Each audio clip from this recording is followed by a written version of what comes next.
CEO अरबों की संपत्ति का मालिक था, लेकिन उसे यह तक नहीं पता था कि उसका एक बेटा बाहर कहीं लावारिस हालत में भटक रहा है। एक छोटा मासूम बच्चा पुलिस स्टेशन भागता है ताकि अपने जैविक पिता को खोज सके। जल्द ही पुलिस सीईओ को फोन करती है। जब सीईओ वहां पहुंचता है तो वह देखता है कि वह छोटा बच्चा हूबहू उसी की तरह दिखता है। उसका असिस्टेंट भी चौंक कर कहता है कि यह तो जैसे सीईओ का छोटा वर्जन हो। तभी वह छोटा बच्चा पुलिस से कहता है कि सीईओ को गिरफ्तार कर लिया जाए। वह उन पर बच्चे को छोड़ने का आरोप लगाकर केस करना चाहता है। सब कुछ बहुत तेजी से होता है। फिर सीईओ और बच्चा साथ बैठते हैं, लेकिन दोनों समझ नहीं पाते कि उन्होंने एक दूसरे को पहले कभी देखा तक नहीं। सीईओ बच्चे के चेहरे को गौर से देखता है और उसे अपनी खोई हुई पत्नी की झलक उसमें नजर आती है। असल में 5 साल पहले सीईओ और एक महिला बहुत प्यार करते थे और एक खुशहाल जिंदगी जी रहे थे, लेकिन सीईओ की चचेरी बहन ने उनकी जिंदगी बर्बाद कर दी। उसने सीईओ को नशीली चीज पिलाई और जानबूझकर ऐसा माहौल बनाया कि महिला को लगे कि वे दोनों अंतरंग हैं। महिला ने यह देखा और गुस्से से भरकर सब कुछ छोड़ दिया। उस समय सीईओ बेहोश था और उसे कुछ भी याद नहीं था। उसे लगा जैसे सब कुछ खत्म हो गया,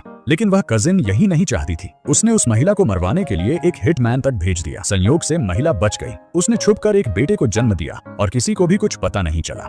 देखते ही देखते 5 साल बीत गए। बच्चा बड़ा हुआ, लेकिन उसने अपने पिता को कभी नहीं देखा। वह बहुत जिज्ञासु था, इसलिए वह खुद ही पुलिस के पास चला गया। उधर महिला एक सर्जरी से बाहर निकली ही थी, तभी उसकी सहकर्मी ने बताया कि उसका बेटा घर से भाग गया है। ये सुनकर वह घबरा गई। तभी उसे बेटे की चिट्ठी मिली, जिससे उसे पता चला कि वह अपने पिता को ढूंढने गया है। महिला को कुछ अजीब लगा। वह डर गई कि कहीं सीईओ उसके बेटे को उससे छीन न ले। वह तुरंत उसे खोजने निकल पड़ी।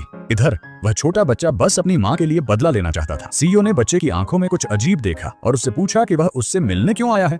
बच्चा सीईओ की घमंडी बातों को सुनकर भड़क गया और उसे झूठा, स्वार्थी इंसान कहा जिसने अपनी पत्नी और बेटे को छोड़ दिया। उसने कहा कि वह कभी उसके करीब नहीं आएगा। बच्चे ने कहा कि उसे जाने दो, नहीं तो उसकी माँ परेशान हो जाएगी। सीईओ को शक हुआ कि यह बच्चा शायद उसकी उसी पत्नी का बेटा है और उसने बच्चे से उसकी माँ का नाम पूछा। बच्चा गुस्से से बोला कि उसे कोई जरूरत नहीं है बताने की और उल्टा उससे सवाल कर दिया कि उसने उसकी माँ को क्यों छोड़ा और अपनी कजिन के साथ क्यों रहा। ये सुनते ही सीईओ आग बबूला हो गया। उसने दोबारा जोर देकर बच्चे से उसकी माँ का नाम पूछा। झगड़ा तेज हो गया और दोनों की आवाजें तेज होती चली गईं।